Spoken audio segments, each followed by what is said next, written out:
నమస్తే, శ్రీమాత్రే నమః, శ్రీ గురుభ్యో నమః.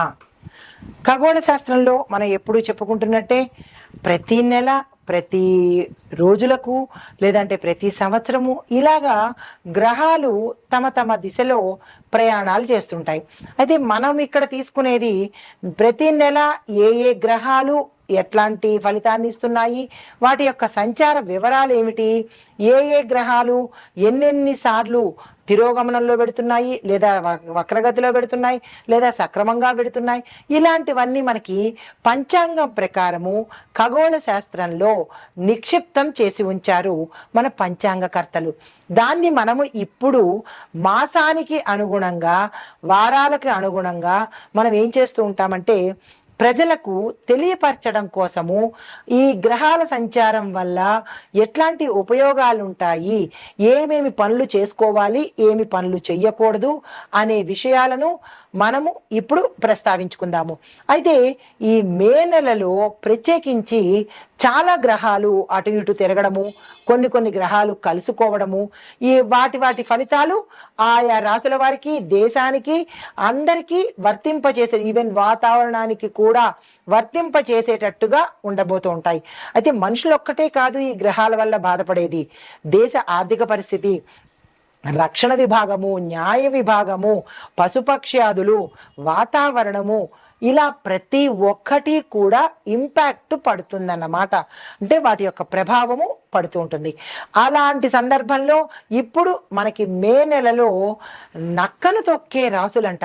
అంటే మనకి నక్కను తొక్కడం అంటే ఏమిటి అంటే, అది మనకు వాడుక భాషలో అంటూ ఉంటాము, లక్కు కుదిరిందిరా, నక్కను తొక్కారా అంటుంటాం కదా. అంటే ఏంటంటే వాళ్ళకి విశేషంగా కలిసి రాబోతోంది. అది కొన్ని రాశులకి మిశ్రమ ఫలితాలు, మరికొన్ని రాశులకు మంచి ఫలితాలు ఇవ్వబోతున్నారు. అయితే ఈ సమయంలో ఎవరు నక్కని తొక్కేటట్టుగా ఉండబోతున్నారు, ఏ గ్రహాలు మనకి ఇప్పుడు వస్తున్నాయి అనే అంశంలో రాహు కేతువులు అనమాట. జనరల్గా అందరూ అనుకుంటారు రాహు కేతువులు చెడు చేస్తారు అని అనుకుంటారు. అవి నీడ గ్రహాలు అనగా ఛాయాగ్రహాలు, కీడు గ్రహాలుగా భావిస్తూ ఉంటారు. కానీ అవి కీడు గ్రహాలు కాదు, అవి కూడా మంచి చేస్తూ ఉంటాయి. అది ఏ గ్రహాలు మంచి చేసినా, ఏ గ్రహాలు చెడు చేసినా అది మన యొక్క కర్మ ప్రభావమే. గత జన్మలో కానీ ఈ జన్మలో కానీ మనం చేసుకున్న పాప పుణ్యము ప్రభావమే ఈ గ్రహాలు మనకి ఇస్తూ ఉంటాయి, ఫలితాలు ఇస్తూ ఉంటాయి. అంతేగాని అవేదో మన మీద కక్ష కట్టి చెయ్యవు. మనం ఏమి చేస్తామో అవి మాత్రమే ఇస్తాయన్నమాట. కాబట్టి ఈ సమయంలో మే నెలలో రాహు కేతువులు ఎలాంటి ఫలితాలు ఇవ్వబోతున్నారు అంటే, జనరల్గా ఈ రాహు కేతువులు నిదానంగా సంచారం చేసే, అంటే శని భగవానుడి తర్వాత అంత నిదానంగా నడిచే రాసులు గ్రహాలు ఈ రాహు కేతువులు అన్నమాట. అయితే ఈ రాహు కేతువులు ఈ మే నెలలో తమ రాశులను మార్చుకుంటాయి. ఇన్నాళ్ళు ఒక రాశిలో ఉంటే ఇప్పుడు అవి వేరే రాశిలోకి ప్రయాణం చేస్తూ ఉంటాయి.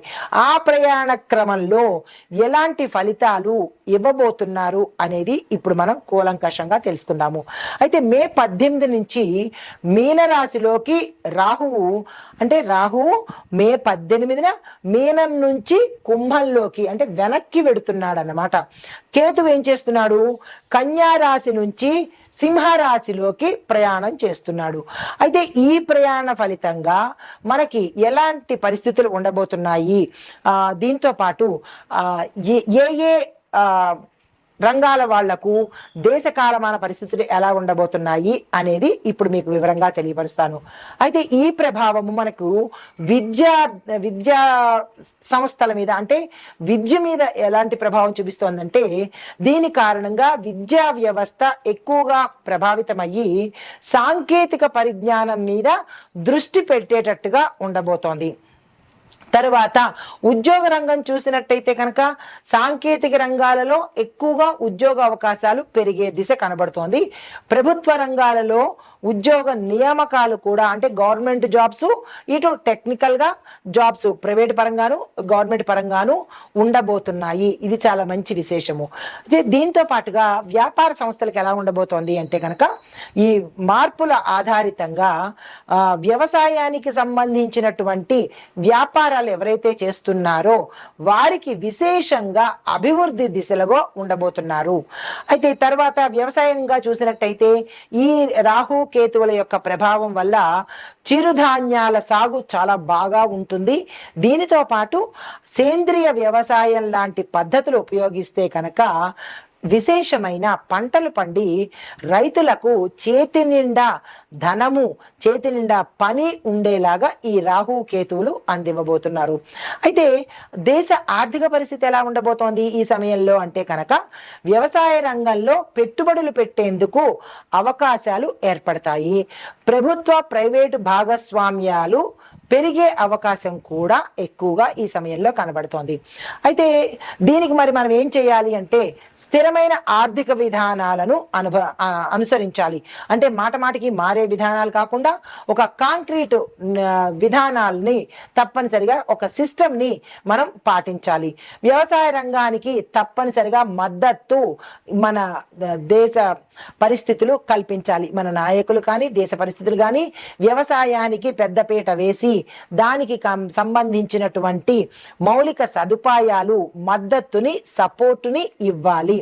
అయితే రక్షణ విభాగం చూసినట్టయితే కనుక సైనిక రంగంలో సాంకేతికత ఎక్కువగా డెవలప్ అవుతుంది. అంటే టెక్నికల్ గాను డిజిటల్ గాను డెవలప్మెంట్ సైనిక విభాగంలో కనబడుతోంది. దీంతో పాటు సైబర్ భద్రత మీద దృష్టి తప్పకుండా పెట్టాలి ప్రభుత్వము. మనం ఏం చేయాలి అంటే కనుక అంటే ప్రభుత్వం ఏం చేయాలి అంటే కనుక సాంకేతిక పరిజ్ఞానాన్ని అభివృద్ధి తప్పనిసరిగా చేసుకోవాలి.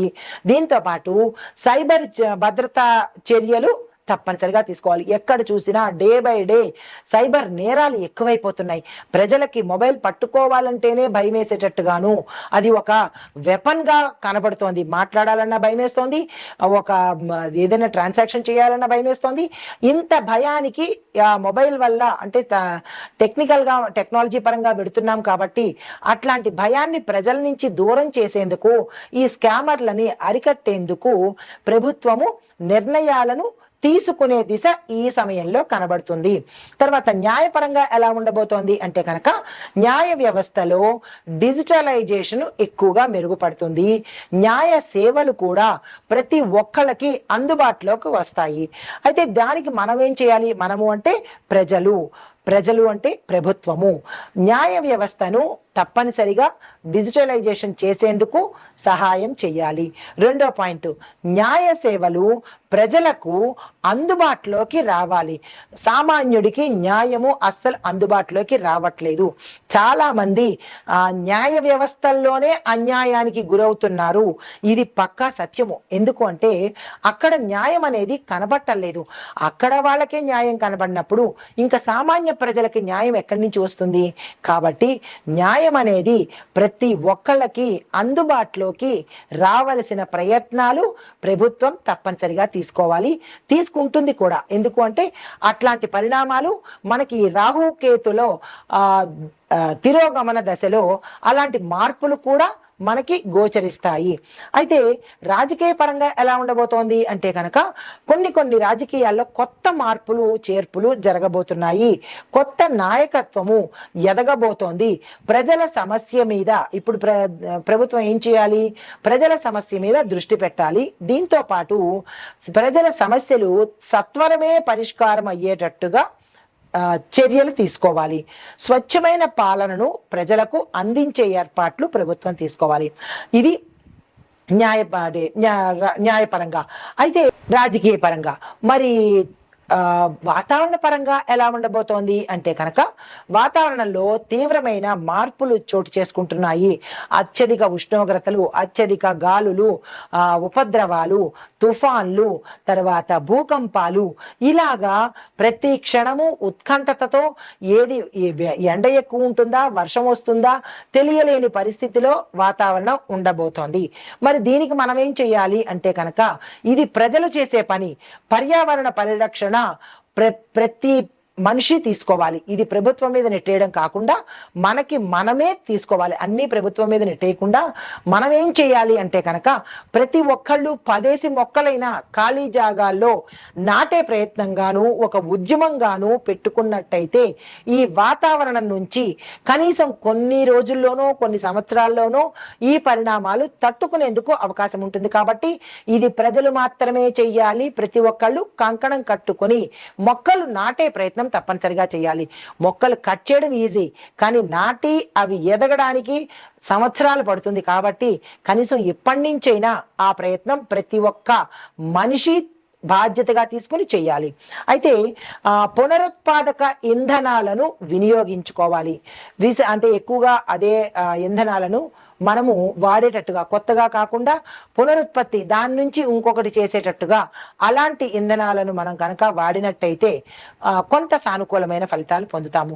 అయితే ఆరోగ్యపరంగా ఎలా ఉండబోతోంది అంటే కనుక ఈ కాలంలో అనారోగ్య సమస్యలు చాలా తీవ్రంగా కనబడుతున్నాయి.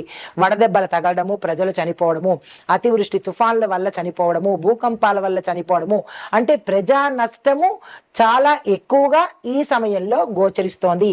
అది మనం చేసుకున్న తప్పే కాబట్టి అనుభవించి తీరవలసిందే. అయితే మనం ఏం చేసుకోవాలి అంటే కనుక ప్రతి ఒక్కరూ ఆరోగ్యకరమైన జీవన శైలి అనుసరించాలి. ఇది ప్రభుత్వ పని కాదు. మీరు ఈ ఆహారం తినండి, ఈ వంట వండుకోండి, లేదంటే ఈ డిష్లో తినండి అని ప్రభుత్వం చెప్పదు. ఇది మనకి మనమే, మన ఆరోగ్యం మన చేతిలోనే. కాబట్టి మనకి మనమే మన ఆరోగ్య శైలిని మెరుగుపరుచుకునేటట్టుగా చేసుకోవాలి. దీంతో పాటు వాతావరణ మార్పులకు అనుకూలంగా మన ఆరోగ్య సంరక్షణ మనమే చూసుకోవాలి. ఎవరో పక్కింటి వాళ్ళు చూడడమో, ప్రభుత్వం చూడడమో, ఎదురింటి వాళ్ళు చూడడమో చెయ్యరు. మన ఆరోగ్యం మనమే చూసుకోవాలి. అయితే కుటుంబ పరంగా చూసినట్టయితే కనుక ఆర్థిక ఒత్తిడులు ఎక్కువగా ఉంటాయి. అంటే డబ్బుకు సంబంధించినటువంటి ఇక్కట్లు ఎక్కువగా కనబడుతున్నాయి. వాతావరణ మార్పుల కారణంగా కుటుంబ జీవితము ఎక్కువగా ప్రభావితం అయ్యేటట్టుగా కనబడుతోంది. ఎందుకంటే ప్రతి కుటుంబంలోనూ అనారోగ్యము, రోగాలు, రొచ్చులు మరి ఉంటున్నాయి. ఇష్టానుసారంగా తినేయడము, ఇష్టానుసారంగా ఖర్చులు పెట్టడము, ఏది పడితే అది తినేయడము, కడుపుకు వేసేయడము, మరి దానివల్ల ఏమవుతాయి? మనకే నష్టాలు అవుతాయి. మరి దానికి తగ్గ ఫలితం కూడా మనమే పెట్టుకోవాలి, దానికి తగ్గ ఖర్చులు కూడా మనమే పెట్టుకోవాలి. అదన్నమాట సంగతి. కాబట్టి ఇక్కడి నుంచైనా జాగ్రత్తగా ఏది పడితే అది కడుపు ఉంది కదా అని ప్రతి చెత్త కడుపులో వేస్తే దాన్ని కోయించుకునే బాధ్యత కూడా మీదే అవుతుంది. కాబట్టి దానికి తగ్గ ఖర్చులు కూడా మీరే పెట్టుకోవాలి. ఆర్థిక ఒత్తిళ్లు ఎక్కువ అవుతాయి, అప్పులకు పెడతారు, అప్పులు తీర్చలేక చచ్చిపోవడాలు, ఉరులు, ఆత్మహత్యలు, ఇవన్నీ మనంతలో మనం తెచ్చుకునేవే. కాబట్టి చాలా జాగ్రత్తగా జీవితం అంటే సమన్వయంగాను సంతృప్తిగాను బతకడం నేర్చుకోవాలి. కానీ అత్యాశలకు పోయో ఏదేదో చేసేసి బతికితే కనుక అనర్థాలే చూస్తారు. అయితే దీనికి మనమేం చెయ్యాలి అంటే కనుక, అంటే ఇది ప్రభుత్వం చేసేది కాదు. ప్రతి కుటుంబం దగ్గరకు వచ్చి మీరు ఇలా ఉండండి, మీరు ఈ బట్టలు వేసుకోండి, మీరు ఈ తిండి తినండి అని కంచంలో వడ్డించదు. కాబట్టి మనమే ఏం చేసుకోవాలంటే కనుక ఆర్థిక నిర్వహణలో, అంటే మనకి 1,00,000 రూపాయలు వస్తోందని చెప్పి 10 లక్షలు ఖర్చు పెట్టకుండా మీ ఫైనాన్షియల్ బ్యాలెన్స్ ని మీరు చెక్ చేసుకోవాలి.